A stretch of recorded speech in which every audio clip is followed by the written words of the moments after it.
Hi hello నమస్తే. నేను కృష్ణాంజనేయులు.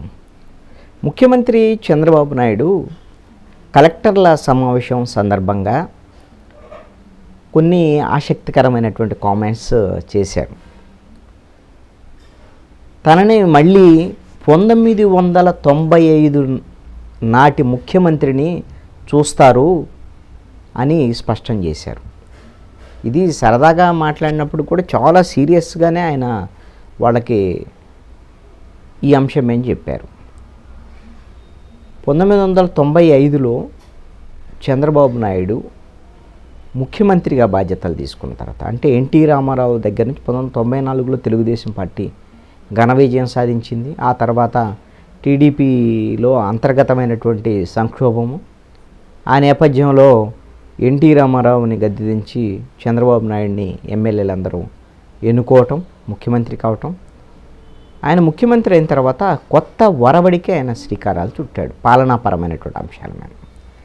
అదే విషయాన్ని కలెక్టర్లకు గుర్తు చేశాడు. మీరు అప్పుడు పనిచేసిన కలెక్టర్లు కొంతమంది ఉండొచ్చు, కొంతమంది మీకు తెలుసు. ఆకస్మిక తనిఖీలు, నేను ఆకస్మిక తనిఖీలు చేస్తానిక 1995లో ముఖ్యమంత్రి అయినప్పుడు ఎలా చేశానో అట్లా చేస్తాను. అప్పుడు నేను బయటకు వస్తున్నానంటే అధికారులు గుండెల్లో రైళ్లు పరిగెత్తేయి. ఇప్పుడు మళ్ళీ అదే తరహాలో ఆకస్మిక తనిఖీలు ఉండబోతున్నాయి అనేటువంటి విషయాన్ని చెప్పారు. అదేవిధంగా రివ్యూలకు సంబంధించినటువంటి విషయంలో కూడా ఒక క్లారిటీ ఇచ్చారు. రివ్యూలకు సంబంధించినటువంటి విషయంలో నేను ఎక్కువ సమయం రివ్యూలు చేస్తాను, సమీక్షలు చేస్తాను, గంటలు చేస్తానని ఒక విమర్శ ఉంది. నేను దాన్ని తగ్గించుకుంటున్నాను. ఇప్పుడు నాకు ఇచ్చింది 30 నిమిషాలు మాట్లాడటానికి, అందుకని నేను త్వరితగతిన నాది కంప్లీట్ చేసేటువంటి ప్రయత్నం చేస్తున్నాను. మరీ అధికారులందరితో ఏదైనా కీలకమైనటువంటి రివ్యూ ఉండి ఒక అంశమైన కూలంకుషంగా మాట్లాడదా ఒక 45 నిమిషాలు, ఒక గంటన్నర, అంతకుమించి పెద్ద రివ్యూలు చేయటం లేదు, సీరియస్గా ఎక్కువ సమయం తీసుకోవటం లేదు అనేటువంటి విషయాన్ని మాట్లాడారు. ఆ సందర్భంలో నేను ఎక్కువ టైం తీసుకొని రివ్యూలతో వేధించను, విసిగించను అని చంద్రబాబు నాయుడు చెప్పినట్టు ఆ సమయంలో పక్కనే ఉన్న డిప్యూటీ సీఎం పవన్ కళ్యాణ్ ముసిముసిగా నవ్వుకోవటం, అదేవిధంగా కొంతమంది కలెక్టర్లు కూడా నవ్వటం. అంటే నేను రివ్యూలు ఎక్కువ సమయం చెయ్యను, విసిగించను అనేటువంటి విధంగా మాట్లాడటం. వాస్తవంగా చంద్రబాబు నాయుడు మీద ఉన్నటువంటి అతిపెద్ద విమర్శ ఇది. గంటల కొద్దీ రివ్యూలు చేస్తాడు, సమీక్షలు చేస్తాడు, గంటల కొద్దీ మాట్లాడతాడు అనేటువంటి విమర్శ ఉంది. దాన్ని నేను మార్చుకుంటున్నాను అనేటువంటి విషయాన్ని ఇప్పుడు ముఖ్యమంత్రి చంద్రబాబు నాయుడు చెప్పాడు.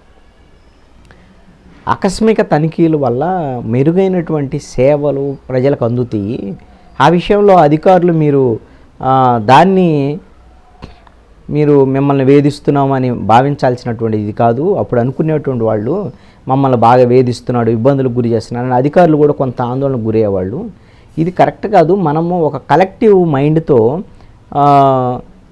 ప్రజాప్రతినిధులుగా గెలిచిన మేము, ప్రజలకు సేవ చేయడానికి కార్యనిర్వాహక వ్యవస్థలోకి వచ్చినటువంటి అధికారులు అందరం కలిసి ప్రజలకు సత్వరమైనటువంటి సేవలు అందించేటువంటి ప్రయత్నం చేయాలి.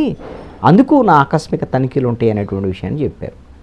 తాను మాత్రమే ఆకస్మిక తనిఖీలు చేయటం కాదు, కలెక్టర్లు, అధికారులు మీరు కూడా తనిఖీలు చేయండి, ఆకస్మిక తనిఖీలకు వెళ్ళండి, క్షేత్రస్థాయికి వెళ్ళండి, ప్రజల సమస్యలు తీర్చుకోండి. దాని ద్వారాగా మీకు అసలు గ్రౌండ్లో ఏం జరుగుతుందో తెలియటానికి అవకాశం ఉంటుంది. అంతేగాని మీరు నిత్యము ఏసీ రూముల్లో, ఆఫీసుల్లో కూర్చొని ఉంటే ప్రజలు ఏమనుకుంటున్నారు, ప్రజల సమస్యలు ఏంటి అనేది ఎలా తెలుస్తుంది? అందుకని మీరు ప్రజల్లోకి వెళ్ళడానికి ప్రయత్నం చేయండి అనేటువంటి విధంగా కూడా కలెక్టర్లకు కూడా సూచన చేశారు ముఖ్యమంత్రి చంద్రబాబు నాయుడు. ఒక కలెక్టర్ గిన ఒక ప్రాంతానికి వెళ్ళి అక్కడ ప్రజలతో మమేకమయ్యి సమస్యలు తెలుసుకునేటువంటి ప్రయత్నం గిన చేస్తే అక్కడ ప్రజలు కొన్ని సంవత్సరాల పాటు మిమ్మల్ని గుర్తుపెట్టుకుంటారు. మా ఊరు కలెక్టర్ వచ్చాడు, మా సమస్యలు విన్నాడు అని వాళ్ళు మిమ్మల్ని గుర్తుపెట్టుకుంటారు. మీరు ఆ విధంగా ప్రజల మదిలో నిలబడేటువంటి ఒక అధికారిగా నిలబడతారు. కాబట్టి మీరు కూడా తనిఖీలకు వెళ్ళండి అనేటువంటి విషయాన్ని చెప్పారు. అంటే మళ్ళీ పాత చంద్రబాబు నాయుడు రాబోతున్నారు అనేటువంటిది చెప్తున్నారు చంద్రబాబు నాయుడు. చాలామంది మంత్రులకు తెలియదు, ఇప్పుడు వచ్చినటువంటి కొత్త మంత్రులకి నేనంత వేగంగా ఉంటానో ఎలా పనిచేస్తానో ఇప్పుడు ఉన్నటువంటి మంత్రులు కూడా వేగంగా ప్రజల్లోకి వెళ్ళటానికి ప్రయత్నం చేయాలి. నేను ఇప్పుడు వేగంగా ప్రజల్లోకి వెళ్తాను, ఆకస్మిక తనిఖీలు ఉంటే మీరు కూడా ఆ విధమైనటువంటి ప్రయత్నం చేయండి అని మంత్రులకు కూడా ఒక దిశానిర్దేశం చేశారు. చూద్దాం భవిష్యత్తులో ఏ విధంగా చంద్రబాబు నాయుడు మళ్ళీ పాత 1995 నాటి చంద్రబాబు నాయుడు మళ్ళీ ఆకస్మిక తనిఖీలతో బయటకు వస్తారు ఏంటి అనేది చూడాలి. వాస్తవంగా అయితే 1999లో కూడా మళ్ళీ ముఖ్యమంత్రి అయిన తర్వాత చాలా కీలకమైనటువంటి కొత్త కార్యక్రమాలకు కూడా శ్రీకారం చుట్టారు చంద్రబాబు నాయుడు. జన్మభూమి పేరుతో అధికారులందరినీ కూడా ఒక్కొక్క మండల స్థాయిలో ఉండేటువంటి ఎంఆర్ఓ, ఎండిఓ మొత్తం ఎంతమంది అధికారులు ఉన్నారో ఒక గ్రామ సభలో ఒక వారం 10-11 రోజుల పాటు వరుసనే అన్ని ఊళ్ళలో గ్రామ సభలు పెట్టడం, ఒక 3 నెలలకు ఒకసారి 4 నెలలకు, ఆ తర్వాత ప్రజల వద్దకు పాలన, అదేవిధంగా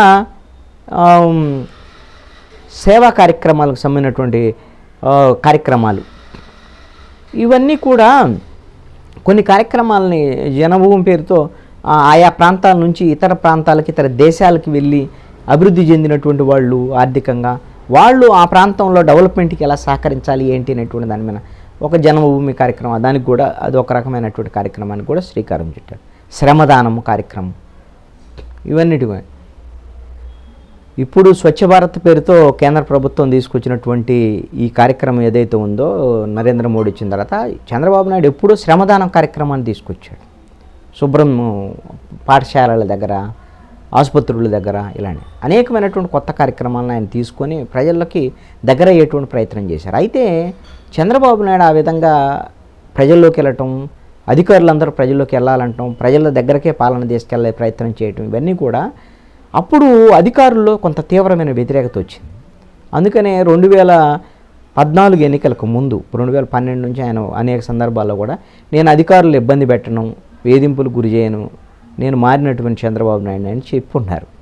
కాబట్టి 2014లో ఆయన గెలిచారు. మరి ఇప్పుడు ఉన్నటువంటి పరిస్థితుల్లో మళ్ళీ పాత చంద్రబాబు నాయుడు కనపడతాడని అంటున్నారు. మరి అధికారులు ఎంత మేరకు సహకరిస్తారు, ఉద్యోగులు ఎంత మేరకు సహకరిస్తారు చూడాలి.